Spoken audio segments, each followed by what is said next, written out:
I still remember that morning as clearly as if it had just happened yesterday. Seattle was cold and misty, Lake Union hidden under a silver gray haze. I went to work early, like every other day, a cup of hot coffee in hand as I stepped into the glass tower of Atlas Digital, the place I had worked for 12 years. Atlas had started as a tiny team in the founder's garage.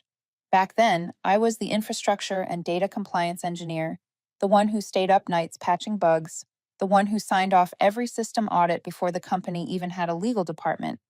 I was never the face of Atlas, never the decision maker, but everyone knew things ran smoothly because I made sure they did. I used to joke that I was Atlas's background software, invisible. But if I stopped working, everything would crash. Ethan Cole, the new CEO, was the only son of the founder, Richard Cole. He was barely past 30, Stanford educated, a former financial consultant. He had that polished way of talking, always paired with a confident smile and a promise of breakthroughs. He loved buzzwords, performance culture, next generation, and fresh blood. I did not dislike him. I just saw in his eyes something I had seen before, the hunger of someone who had never truly fallen. That morning, the company held its first town hall under Ethan's leadership.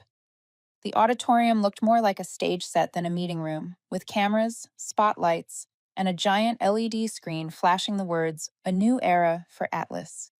It was being streamed live to all branches. The atmosphere buzzed with anticipation.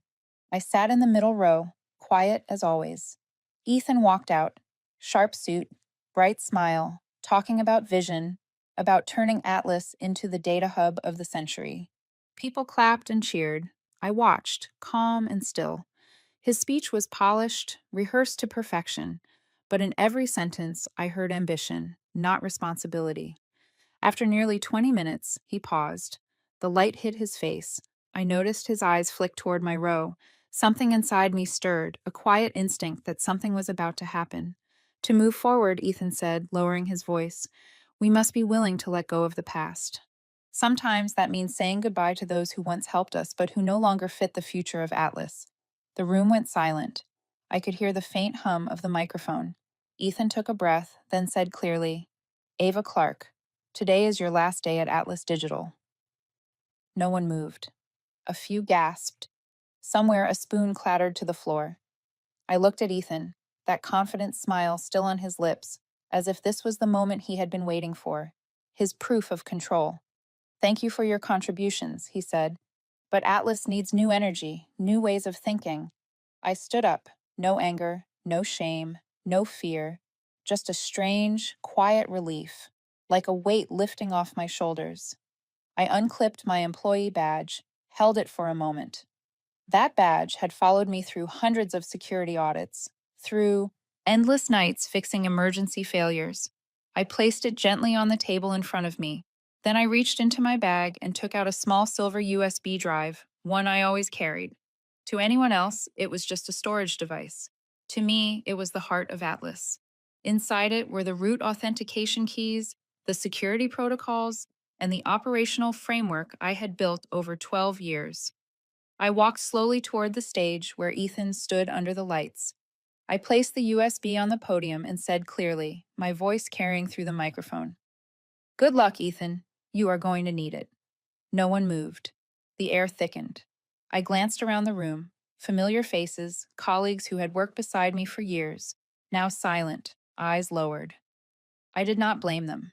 No one wants to stand too close to someone the system just erased.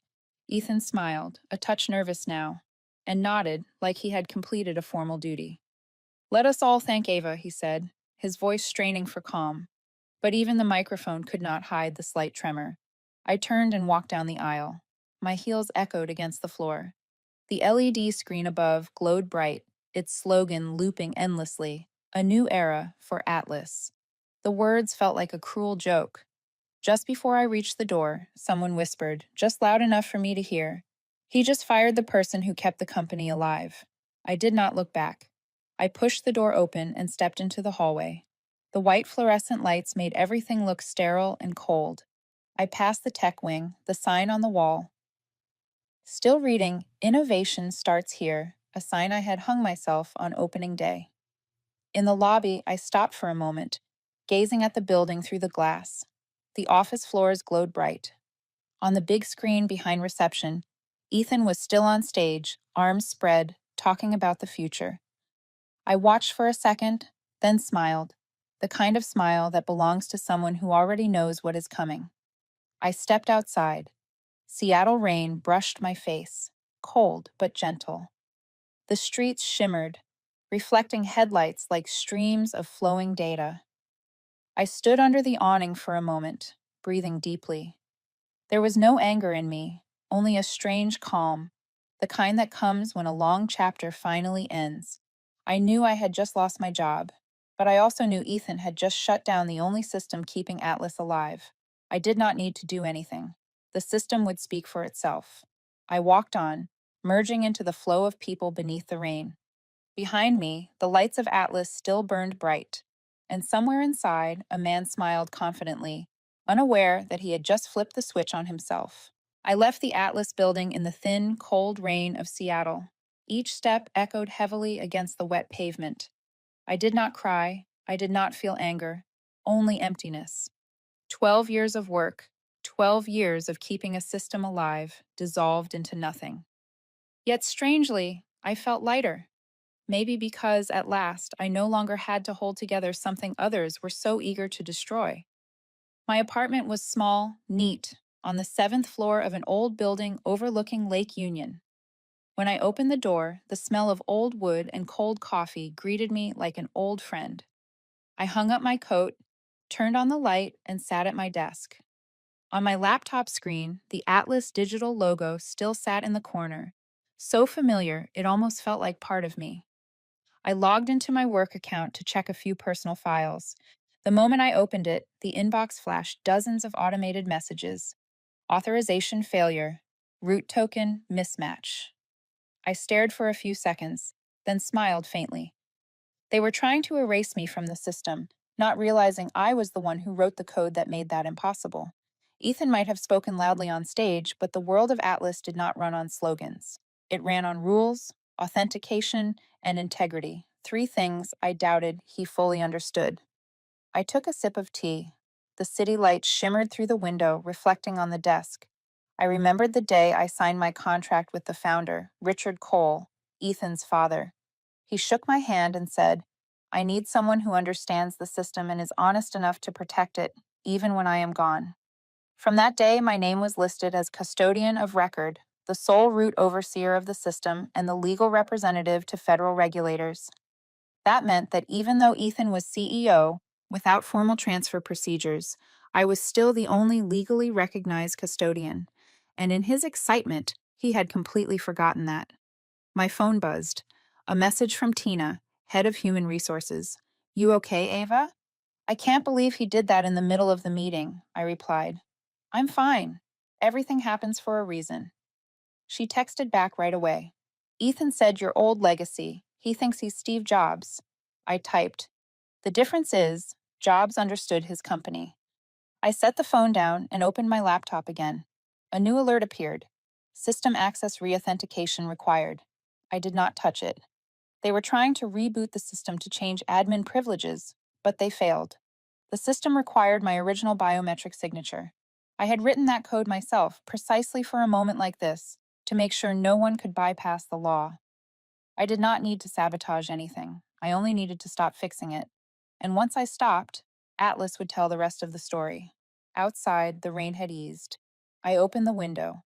Cold air swept in, carrying the faint scent of salt from the lake. The city lights rippled on the water, blinking like signals from afar. I thought of Ethan. He was probably in an emergency meeting by now, shouting at the tech team, blaming someone. He did not realize the chaos had only just begun. I stood, poured more hot water into my cup. The scent of jasmine tea filled the room. I sat back down and opened an old note file, one where I had written my own principles. A system is only strong when the one controlling it understands why it exists. Ethan would learn that, even if it came too late. I checked the clock. Almost midnight. The laptop glowed again, this time with a third alert. Unauthorized admin attempt detected. They were getting desperate. Maybe they had hired outside specialists, but the system was designed to lock all access when suspicious activity was detected. Every reckless move now would only pull them deeper. I leaned back, closed my eyes. The sound of rain faded, replaced by silence. A thick, calm silence. In that moment, I realized I no longer hated Ethan. I no longer wanted revenge. I only wanted things to unfold as they should. Justice does not always come from courts or headlines. Sometimes it comes from the system itself. When you break its balance, it will fight back. And Atlas, the system I had nurtured for 12 years, was ready to fight. I shut the laptop, turned off the lights, leaving only the faint glow of the bedside lamp. In the dark, I heard the wind moving through the window, and in my mind, I could almost see the screens across the city lighting up with the same message I had just seen. Access denied. I smiled softly. It had begun, and this time I would not stop it. The next morning, I woke up later than usual. Sunlight poured through the window, glinting off the cold cup of tea left from the night before. I turned on the coffee machine, the bitter smell filling the apartment. Outside, Seattle was noisier than usual, the sound of cars, horns, and waves brushing against the lake. I picked up my phone and saw 12 missed calls from unknown numbers. One of them was from Atlas's office. I did not need to answer to know what was happening. When I opened my laptop, alerts flooded the screen. Error notifications from the Atlas system were automatically sent to my email, the reflex I had set up years ago. I clicked one. Badge system failure, cannot authenticate users. Another said, payroll authorization pending second key. I leaned back in my chair and gave a dry laugh. Everything I had predicted was unfolding faster than I expected. Across the city, I knew Ethan was facing the worst morning since he had taken the CEO chair. I could picture it clearly, employees crowding outside the building, their badges failing to scan, the internal email server down, and accounting unable to reach payroll data. And Ethan, furious, was yelling at the tech department. Around 9, Tina texted, Atlas is in chaos. No one can get in. He's losing it. I replied, they'll figure it out, or they won't. An hour later, my internal line rang. The number wasn't unfamiliar. It was Joe, the head of cybersecurity. I hesitated for a moment, then answered, Ava? His voice was tight with tension. Listen, the system's completely locked. No one has root access, not even me. They told me to ask if you left any credentials untransferred. I don't have anything to transfer, I said slowly. Ethan announced my termination. Legally, nothing under Atlas is my responsibility anymore. Joe exhaled. I know. But we can't function without the root authentication key. Payroll, contracts, and even building security depend on it. Joe, I said softly, you know I left instructions. The problem is, to open them, they need to understand the system. And I'm afraid Ethan never learned how. A silence followed. Then Joe said quietly, you knew this would happen. I just knew that when he fired the only person who understood the company, he'd finally learn his first real lesson. I hung up before he could say more. I walked out to the balcony. The sky was gray, and drizzle was returning. I looked toward downtown, where the Atlas building stood tall like a block of glass. Inside, I imagined people running everywhere. Part of me hoped they would manage to recover. The other part remained calm, knowing the system was only doing what it had been programmed to do, protect itself from unauthorized hands. By noon, my inbox was full again. Vendor access suspended, missing custodian authorization. Data compliance check failed. Network certificate expired. I read each one slowly, like reviewing a familiar report. None of those were technical failures. They were the direct consequence of Ethan believing administrative power could replace technical knowledge and legal order. I turned on the television. A local news anchor was reading a short update. Atlas Digital faces internal system disruptions, preventing hundreds of employees from accessing the network. Below, the company logo flickered, while the spokesperson said, the issue is being resolved. No data risk has been reported. I smiled. Of course, the data was safe. I had made sure of that. But because it was so well protected, they couldn't touch it. By late afternoon, the phone rang again. This time it was Ethan. I watched the screen, let it ring 3 times, then picked up. What the hell did you do to the system? His voice was sharp, controlled anger. No one can get in or out. Do you have any idea how much we're losing by the hour? I did nothing, I said. I just did my job, until I was told to stop. Now I have no authority to touch it. Don't play games with me, Ava. You need to unlock it right now. This is company property. Ethan, I said slowly. Clearly, everything you're asking has to go through the proper legal transfer process, and I don't see that process completed. So I can't help you. There was silence for a few seconds. Then his voice softened. Are you trying to get back at me? I answered calmly. I'm not getting back at you. I just stopped fixing things. I heard him exhale sharply, then the line went dead. I set the phone down and felt something close. Not a door, but an era. Ethan thought power alone could win. He didn't realize he was fighting the very system I had built to resist negligence. I sat still, looking out at the lights from the distant Atlas Tower. The sky darkened, the glass windows reflecting a faint golden glow. I knew the night ahead would be long for them. The system would keep locking down, sending alerts, blocking access, and finally, shutting everything off. I took a sip of cold tea. In the quiet room, only the soft patter of rain and the drip of the coffee machine remained. I thought maybe the silence was what I had been waiting for. Not to watch them fall, but to see them finally learn. Because when a system collapses not from attack but from neglect, it doesn't need to be destroyed. It only needs the one person who kept it alive to walk away. And after 12 years, I finally did. 2 days later, I sat in a small cafe by the lake, the place I always went when I needed quiet. Rain still fell in thin sheets, the cafe nearly empty, filled only with the scent of burnt coffee and the faint hum of old jazz. I opened my laptop and scrolled through the news. Atlas Digital was still on the front page of the business section. Internal failure disrupts Atlas systems. In the comments, someone wrote, heard they fired the head of compliance. Brilliant. Now the company locked itself out. I smiled, not out of satisfaction, but because everything was happening exactly as expected. My phone buzzed, unknown number, but I knew who it was. I let it ring a few times before answering. Ethan's voice came through, tight, controlled, trying to sound calm. We need to talk. I think there's nothing left to say, Ethan. This isn't an invitation. You know what's happening. 10 minutes, that's all. I paused, then agreed. Not out of curiosity, but because I wanted to see what he would say without a microphone and a spotlight. We met at a cafe inside one of the downtown office towers.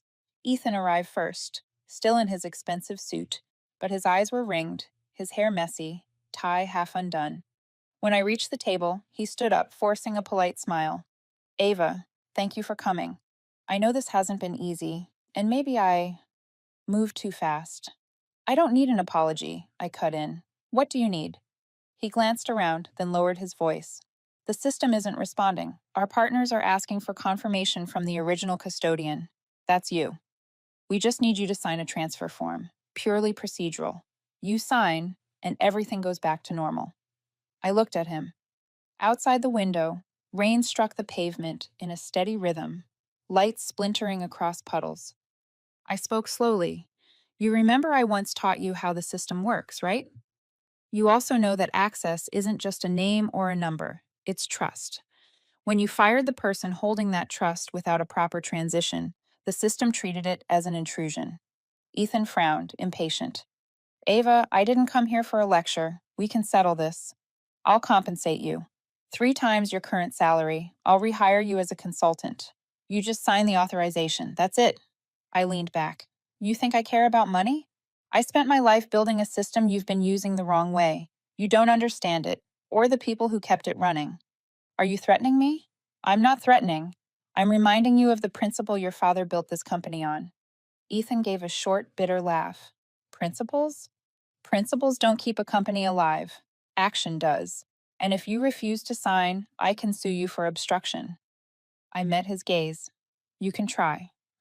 But to win, you'll have to prove I still work for Atlas. And you, on stage, announced my permanent termination.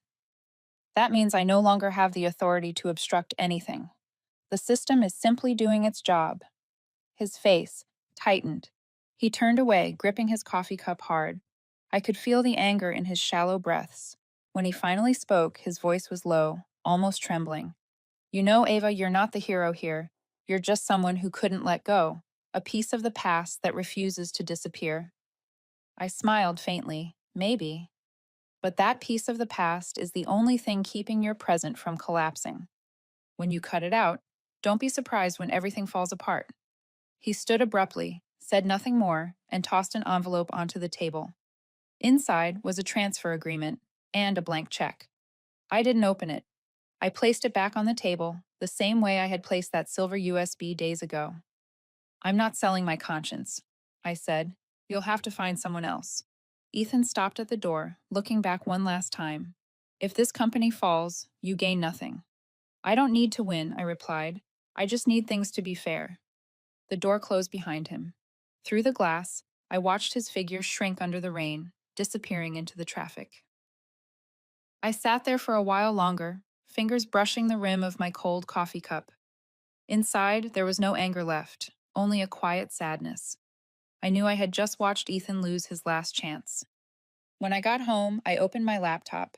System alerts from Atlas flooded the screen. Payroll suspended, certificate invalid, server credentials expired. They must have tried everything: outside contractors, data recovery, even brute force access. But no one could break through the security layers I'd built. I opened an old file and reread a line I'd written years ago. A system stays strong only when the one in charge understands humility. I smiled, saved the file, and shut the laptop. That night, as wind whispered through the window, I knew the game had changed. Ethan no longer saw me as a former employee, but as an obstacle. And with men like him, when power is threatened, words are never the end. But I also knew he wasn't the first to believe he could break the rules built on time and trust, and he wouldn't be the last to learn otherwise. I turned off the lights and lay down. In the dark, I listened to the rain tapping gently against the glass. Somewhere across the city, Ethan was likely still in a meeting, his hands trembling over a pile of error reports. And me? After 12 years, I finally saw the system working exactly as it was meant to, not serving those who commanded it, but serving the truth. 3 days after the meeting, it was raining again in Seattle. I woke up late, turned on the radio while making coffee, and heard the newscaster's voice echo through the small speaker. Latest update. Atlas Digital is facing a severe data crisis after its system remained paralyzed for several days. Internal sources report the issue began after the sudden termination of a senior security and compliance officer without a proper handover process. I froze. A drop of coffee fell onto the wooden floor, spreading into a small dark circle. The announcer kept talking, calm and steady, but to me, every word sounded like a quiet knock on a long-closed door. The story was spreading faster than I imagined. Atlas, once a symbol of Seattle's tech scene, was now a public spectacle. I opened my laptop. Social media was flooded with tweets, videos, and memes. Someone wrote, "A $500 million company locked itself out after firing the key holder." Thousands of comments followed, some angry, some laughing, some simply saying, "Karma moves fast." Scrolling down, I found a leaked video from an Atlas meeting. Ethan stood in front of a screen, voice shaking as he tried to explain. Someone had filmed it from the back row with a caption, "When your CEO thinks he can reboot with willpower." I closed it before it ended. My phone rang. Tina. Her voice was rough, hurried. "Ava, are you seeing this? It's chaos. Reporters are swarming the building. Investors are demanding answers. Ethan's losing it." "I see it," I said evenly. "Are you going to say something?" "I know you didn't mean for this to happen, but people are saying you caused the crash." "I don't need to say anything," I replied. The truth speaks for itself. After the call, I poured another cup of coffee and sat by the window. Rain was falling harder, drumming against the glass in a steady rhythm. I opened the morning paper. The headline stretched across the top in bold letters: "Atlas Digital, When Arrogance Defeats Intelligence." The article read, "Sources say the company's late founder, Richard Cole, had entrusted full system authority to an internal expert." The sudden dismissal without procedure may have triggered an automated self-protection mode. I read every word slowly, feeling something rare. Justice arriving quietly, soaked by rain, not through courts or revenge, but through undeniable truth. By noon, a journalist called. "We heard you were responsible for building Atlas's core system. Can you confirm that?" "I don't work there anymore," I said. "But I can tell you this. Every system is designed to protect itself from human error. Do you think Atlas deserves what's happening?" I paused, then answered. "I think everyone deserves the consequences of their own choices." By afternoon, the news had gone national. Analysts were debating, investors were panicking, and Atlas's stock had fallen more than 30%. I felt no triumph, only sadness. Sadness for the hundreds of people whose work had been undone by one man's arrogance. Around 5, an email appeared in my inbox, untitled, from an anonymous address. But I knew the writing style. "Ava, you won. The system's collapsing. They're turning on each other. But be careful. Ethan's trying to spin the story. He might accuse you of sabotage." J. I read it twice. Joe, of course. I closed the laptop and exhaled. I wasn't afraid. I had done nothing illegal. But I knew Ethan. He would do anything to protect his name. He wouldn't accept defeat, not under the glare of public scrutiny. That evening, I walked around the lake.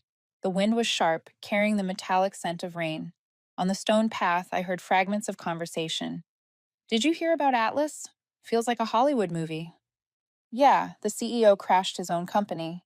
They say he fired the wrong person." I walked faster, not wanting to listen. But deep down, I knew the story wasn't mine anymore. It had become something else, a symbol of pride, and what happens when people underestimate those who work in the shadows. When I got home, my inbox was overflowing. Interview requests, messages of thanks from former colleagues, and a few anonymous threats. Someone wrote, "Who do you think you are, destroying a company?" I didn't reply. I simply opened my digital journal and typed one line: "Justice doesn't need an audience." That night, I sat by the window, watching the lights shimmer across the lake. In my mind, I saw Ethan sitting in a conference room, surrounded by tense faces, cameras flashing, reporters shouting questions. He wouldn't accept defeat. And when men like Ethan are cornered, they don't retreat, they strike back. But striking at the truth is like punching water. It only exhausts you, it weakens you. And when you finally sink, no one will reach out, because you're the one who cut the last rope holding you to reality. Outside, the rain kept falling, thin silver lines against the glass. Everything was unfolding as it should, and for the first time in 12 years, I felt completely at peace. Not because I'd won, but because I no longer had to save something that was never built to survive. 2 weeks after the media storm, the city had grown used to hearing the name Atlas Digital in the morning news. People no longer argued about it. They mentioned it occasionally, like a cautionary tale that had lost its edge. But behind the fading headlines, I knew the company was still falling apart, quietly, slowly, and beyond repair. I sat in a cafe near the harbor, flipping through the morning financial section. A small line at the bottom of page 3 read, "Atlas Digital suspends dividend payments. Chief executive resigns." I didn't need to read further to know who it was: Bryce, Ethan's closest friend, the one who had taken over engineering after Ramish was fired. A week ago, I'd heard he corrupted the main backup while trying to restore the servers. No one left on the team had the patience, or the knowledge, to fix what he'd done. Rain traced pale streaks down the glass. I thought back to Atlas's first days, when my old team and I sat in a cramped room, eating cold pizza and typing through the night. Back then, everyone knew the value of every line of code, every signature, every test. Now it was all replaced by dashboards and empty slogans. Ethan wanted reform, and now his reform was devouring the company from within. That afternoon, Tina called. Her voice sounded exhausted. "Ava, they just cut 40% of the staff. Half of the finance is gone. I'm packing up my desk."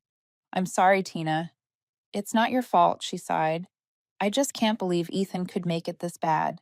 Yesterday, he blamed the entire compliance division, saying the failures came from old protocols you left behind. I paused for a few seconds. If blaming me helps him survive, let him, I said softly. But it won't save Atlas. What are you going to do now? She asked quietly. Nothing, I said. Everything is happening the way it should. After we hung up, I sat still for a long time. Part of me hurt for the people losing their jobs, for the colleagues who had once stood beside me, now being pushed aside.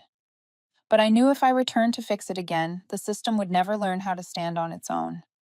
3 days later, an email arrived from an address I hadn't seen in years. Richard.Cole@North Stream, capital. My heart tightened. Richard Cole, the founder, Ethan's father.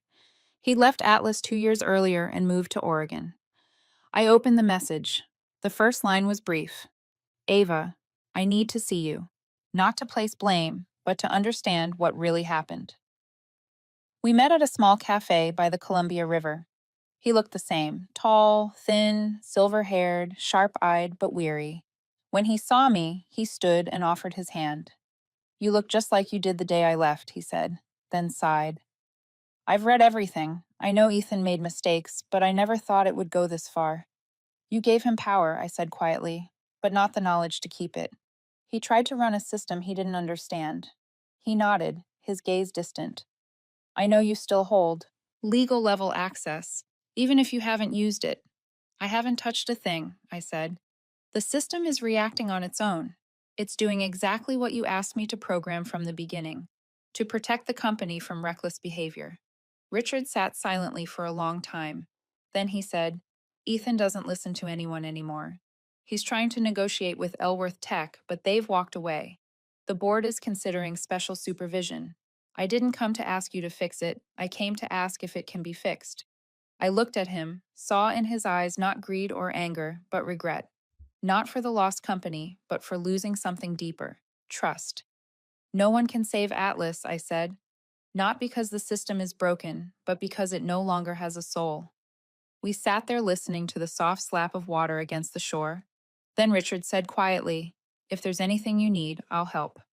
I smiled. I don't need anything. Just make sure no one else pays for someone else's arrogance.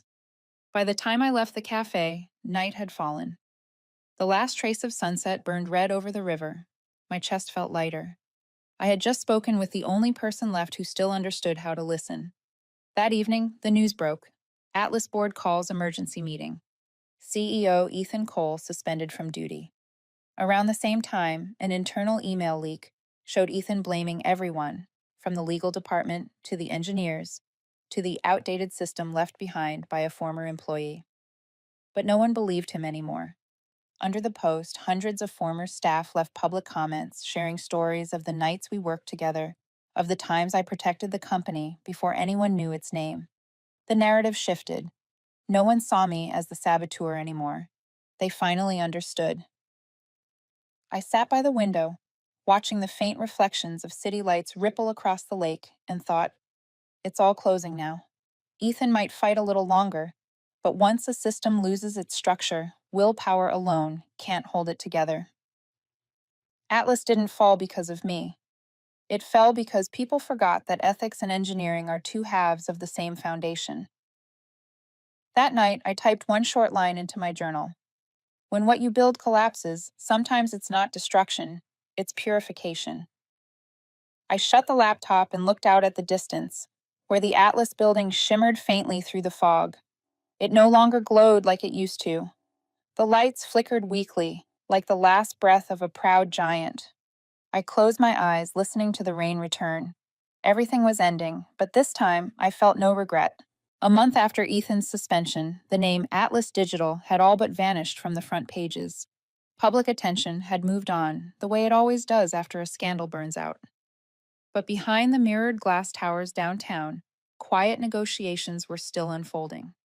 And then one afternoon, when I thought it was truly over, an email appeared in my inbox. The subject line read, Invitation to Return. The sender was Dana Whitmore, a member of Atlas's board, someone I'd met a few times during compliance audits. The message was short. Ava, we need you. Not to restore Atlas as it was, but to save what's left. I reread the line several times, my chest tightening with mixed feelings. Part of me wanted to ignore it, to let the past stay buried.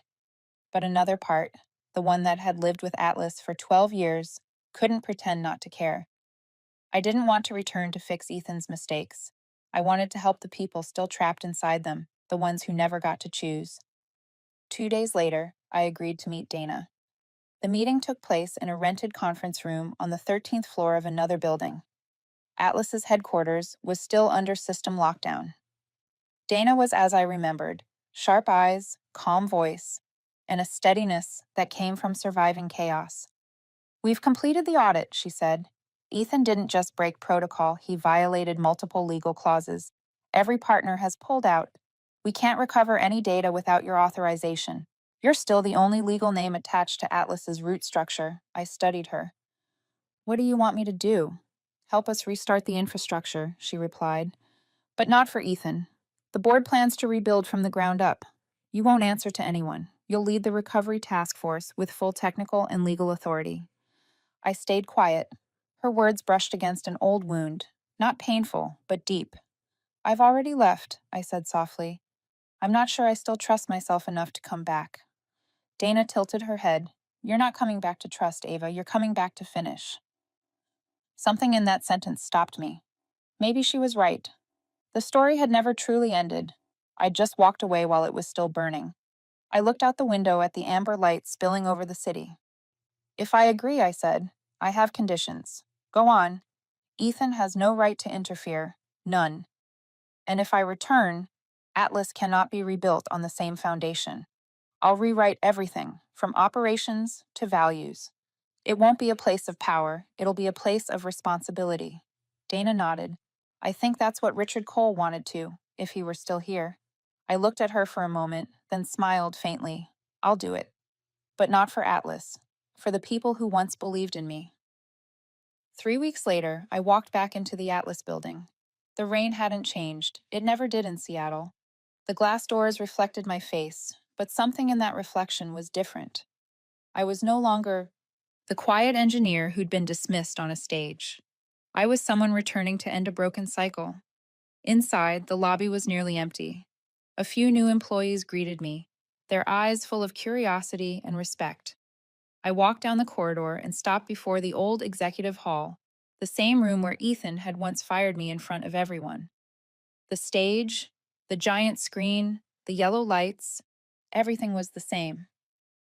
But inside me, there was no anger left, only stillness. Dana appeared beside me. "Ready?" "I've been ready for a long time." We went up to the 12th floor, the main server room.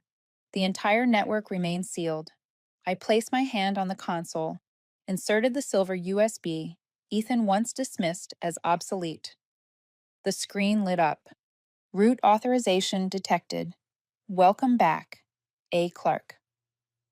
A soft blue light pulsed across the rows of machines, the servers humming to life like a deep, steady breath.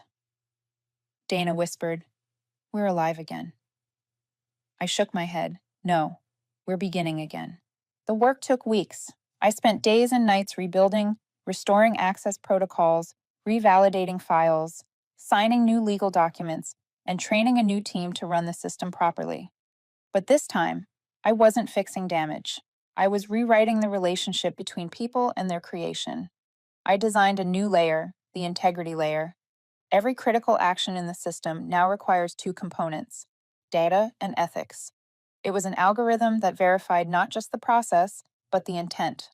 When I presented the idea, Dana asked, "You think you can program morality?" "I'm not programming morality," I said. "I'm just reminding people that their actions are being recorded by something that doesn't forget." During those weeks, I never saw Ethan. Reports said he was under investigation and likely to lose all executive rights. I didn't feel vindicated, only pity. He'd had everything: opportunity, influence, a legacy. But he lacked the one thing that mattered: humility. As the project neared completion, I received a message from Richard Cole. "I heard you're rewriting Atlas. Thank you. I believe this time it will live the way it was meant to." I didn't reply. Some gratitude doesn't need an answer. On the day the system relaunched, the Atlas building lit up for the first time in months. The server lights blinked in rhythm, and across the monitors appeared the first line of code I'd written for the new beginning. Power lies not in control, but in the ability to keep others from collapsing. I stared at the words for a long moment, breathing deeply. For the first time in years, I felt genuine peace, not because I had won, but because I had finally returned, not for revenge, but for closure. That morning, the sky over Seattle was thick and gray like smoke. I arrived at the Atlas office earlier than usual. The system had been running smoothly for almost 2 weeks. Departments were settling back into their rhythm. No more panic, no more cameras outside the doors. Everything looked calm, but I knew the biggest wave hadn't passed yet. Around 8:30, while I was reviewing the latest security report, Dana walked in. There was hesitation in her eyes. "Ava," she said softly, "Ethan just sent a request for a face-to-face meeting. He says he wants to make things right." I closed the folder in my hands. I thought he was still under suspension. "He is," Dana replied. "But his attorney says Ethan has the right to make a statement before the board votes on permanent dismissal. He wants to meet you here. I can decline if you'd prefer." I was silent for a moment, then said, "It's all right, I'll see him." Dana looked uncertain, as if to make sure I wouldn't waver. I smiled faintly. Sometimes, to truly end something, you have to face the person who started it. The 10th floor conference room still looked the same. Glass walls, a long wooden table, gray swivel chairs. When I entered, Ethan was already there, sitting at the far end. Gone was the polished suit, the confident grin. His face was drawn, his eyes tired. A thick file sat before him beside a cold cup of coffee. I pulled out a chair across from him and kept my voice steady. "What do you want to say to me, Ethan?" He stared at his hands, then looked up. "I guess you've won." "I didn't come here to win," I said. "We're talking about consequences, not victories." Ethan gave a short, hollow laugh. "You know, I once thought I'd be different. I wanted to modernize Atlas, make it better. Turns out I just destroyed what you built." "You didn't destroy it because you wanted progress," I replied quietly. "You destroyed it because you thought you were smarter than the system itself." He said nothing. After a moment, he whispered, "When things started falling apart, I refused to believe it was my fault. I blamed everyone, my father, you, anyone I could. But now I see I never understood anything. I only knew how to give orders. You can still learn," I said, "just not here, and not by blaming others again." He gave a weary smile. "You're always calm, aren't you? Even when they humiliated you, fired you in front of everyone, you still look like this." "I was angry then," I said, "but anger doesn't fix anything." I stayed silent because sometimes silence is the loudest answer. The air grew heavy, wind pressed against the glass, making a sound like a long sigh. Finally, Ethan stood and walked around the table until he was standing in front of me. "I need a chance," he said quietly. "Not to get my title back, but to make things right. I want to speak to the board, and I want you there. Not to defend me, just to confirm that I've learned something." I looked at him for a long time. The arrogance was gone. What stood before me was just a young man finally learning what accountability felt like. I nodded. "I'll come. But don't expect me to speak for you. Just being there is enough," he said. The board meeting took place that afternoon. The room was full, tense. Richard Cole sat in the corner, silent, his expression heavy. When Ethan entered, every eye turned to him. There were no whispers, no ridicule, only quiet expectation. He opened his file and took a deep breath. "I know you've all lost faith in me. I deserve to be removed. But before you vote, I want to say this. I never understood what made Atlas valuable. It wasn't the technology or the capital, it was the people. And I drove away the one person who understood that better than anyone." He looked toward me. His eyes held no plea, only acknowledgement. "Ava didn't have to save this company," he went on. "She'd already saved it many times without anyone noticing. And this time, she didn't need to lift a finger. She just had to leave, and we collapsed on our own." The room was silent. Richard Cole tilted his head slightly, sadness in his eyes. Dana, sitting beside me, gave a faint nod. Ethan paused, then said, "I don't expect forgiveness. I just want to say, if Atlas ever has a future, it should be built on the foundation she set: honesty and responsibility." He closed the folder and lifted his head. I hereby resign, effective immediately. I didn't speak. Only when he walked out did I finally exhale. Richard Cole turned to me, his voice rough. Maybe for the first time he's grown up. Sometimes, I said, people only grow up after they've lost everything. The board accepted his resignation. When I left the room, the sky outside was still gray, but something inside me felt lighter. Whatever had existed between Ethan and me was no longer resentment. It had become a lesson. A costly one, but necessary. Before leaving the building, I stopped by the old stage where I'd once been fired. It was quiet now, the soft yellow light spilling across rows of empty chairs. I thought maybe this was where everything was meant to begin and end. A circle closing. I stepped outside. The rain hadn't stopped, but it no longer felt cold. I tilted my head back, letting a few drops fall on my face. Inside, there was no anger left, only understanding. Ethan had lost everything, but learned to take responsibility.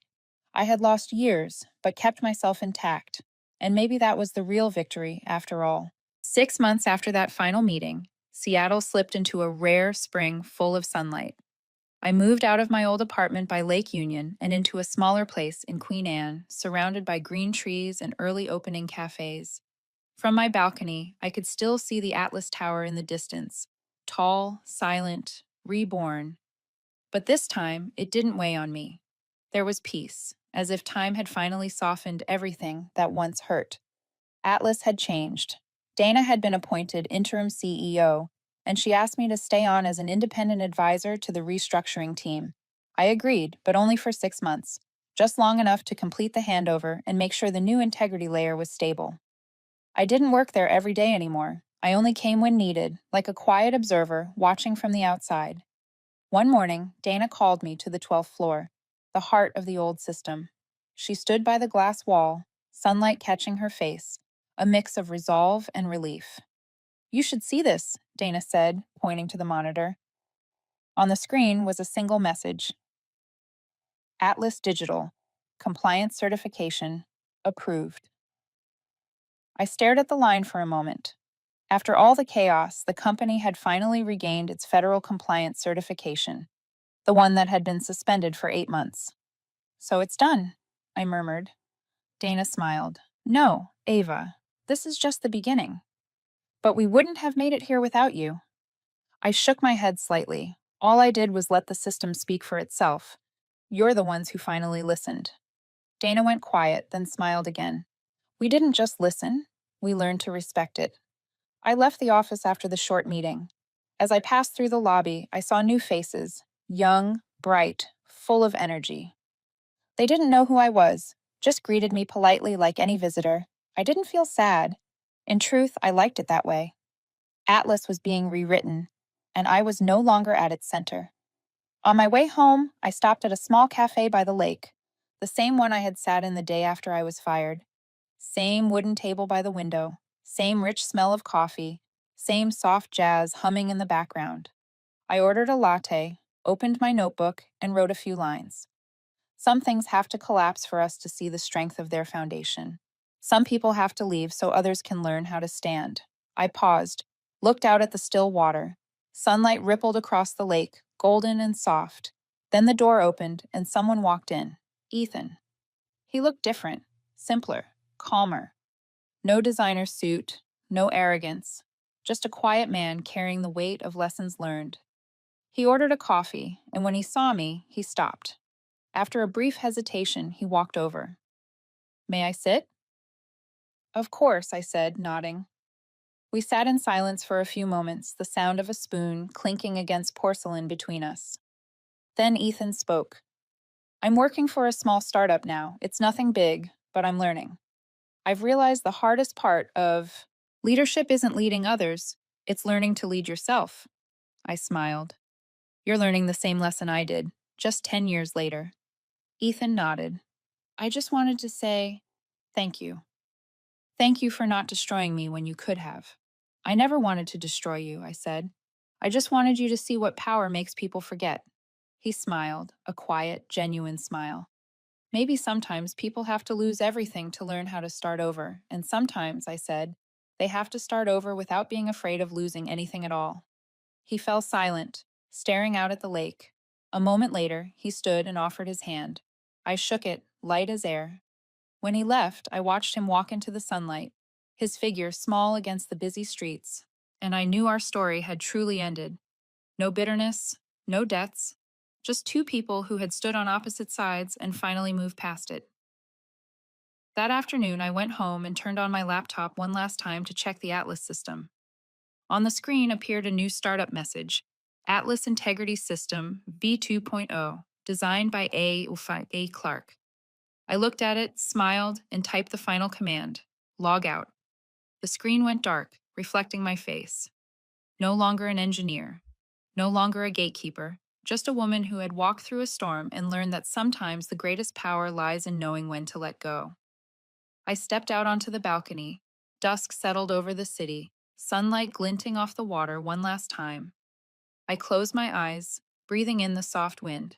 And in that moment, I understood more clearly than ever: endings aren't losses, they're openings. In the distance, the Atlas Tower still stood bright, its lights glowing in the early summer night. And I knew this time it would stand firm, not because of one person, but because of the lesson everyone had learned together. I watched the sunset shimmer across the lake, a calm settling deep in my chest. The story of me, of Ethan, of Atlas, it was over. But somewhere within it, there was still something worth remembering. If it were you, humiliated in front of a crowd, what would you do? Fight back, walk away, or stay silent and let time speak for you? Which moment in this story stayed with you the most? Leave a comment below. I rate everyone. And if you believe that justice doesn't always come through revenge, but through patience and integrity, stay. Subscribe and turn on notifications so you don't miss the next story. Thank you for listening. I'll see you in the next journey, where truth always finds its way back.